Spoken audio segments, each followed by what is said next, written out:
Little Miss Sunshine. So this is one of those movies that a number of people had recommended to me, so I decided to check it out. It's got a very impressive cast in it. Nobody who's hugely famous. There's Alan Arkin, who was quite famous in his day, although I think most people my age and younger don't really know much about him. There's Steve Carell, who I think has become more famous since then. Although at the time this movie came out, I think the only thing I really knew him from was the Daily Show. I guess The Office was beginning to get going around this time. I didn't even recognize him for like the first half of the movie because he was playing a different role than I expected. He was playing the uncle who was recovering from a suicide attempt. I thought it was a very different role. And then kind of halfway through the movie, I'm like, that's Steve Carell from The Daily Show.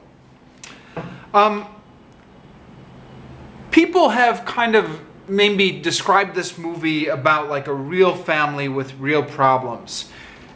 Kind of, but it's also a Hollywood movie that exaggerates everything. I mean, this family just has one huge problem after another. So it reminds me of a classic kind of worst vacation ever movie or kind of road trip disaster movie. You know, like National Lampoon's Vacation or Planes, Trains, and Automobiles or Road Trips or kind of one of those types of movies, more than a realistic family drama.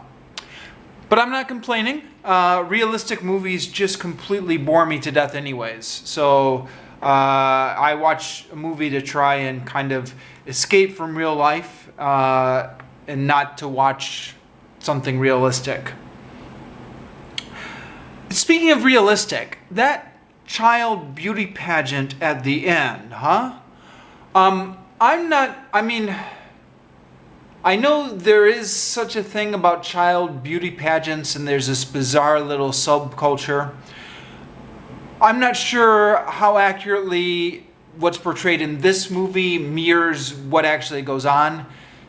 And I know it's like a bizarre subculture, very kind of small segments of the population goes to these things or cares about these things. But wow, if it's anything like that, what was portrayed in this movie, then it's child abuse. But is this movie realistic? Who knows? Who knows? Yeah, I'm just going to end it there. An interesting little movie.